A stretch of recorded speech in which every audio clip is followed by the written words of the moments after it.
Tegenkamp, 1, 2, 3 have opened up some distance on Braun and Derek. Well, they were 22:06 at 8K, Tom, and the target time was about 22:10, so they're pretty much spot on for 27:40 here or something, and that's not even counting the wind-up in the last couple of laps. You know, these guys have got a tremendous speed. Galen Rupp has turned himself into a world-class 1500-meter runner this summer, 3:34 just recently. So the last couple of laps will be much, much quicker. We're going to see a very fast race here. But one thing I haven't mentioned, you know, as a Brit where European distance running is going through the doldrums, is that the USA is now the third best distance running nation in the world. After Kenya and Ethiopia, you've got to really respect the strength of US distance running, and we're seeing it here in full force. And the fans getting into it now as they sense a great finish for the top three, and 4 laps remaining. Ritzenhein, Rupp, and Tegenkamp. Still anybody's race for those top 3 spots. When I talked to Alberto Salazar about the race, and he said what Galen Rupp was going to do, which he was going to help make the pace for his friend and teammate, he said, you know, it's also somewhat in Galen's interest.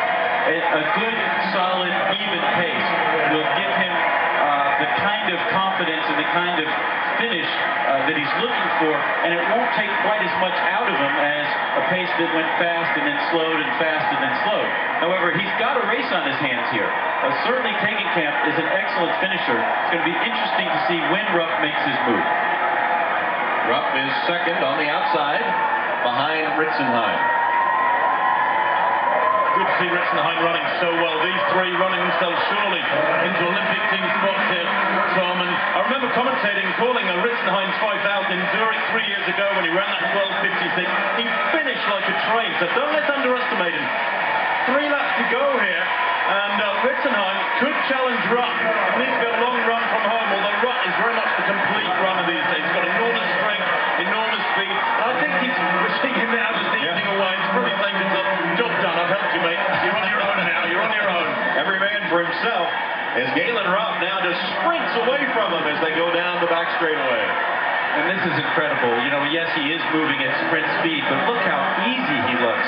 The rain is a little more gentle now, so he doesn't have to contend with that.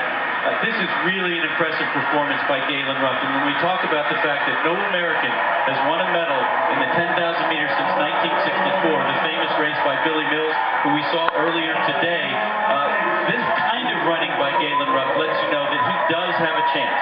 The 26:48 that he ran in Brussels, the sub-13-minute 5,000, the 3:34 1500 that you mentioned. This is a guy who's ready to take on the world, whatever it has to offer in London. Crowd showing their appreciation now with 2 laps.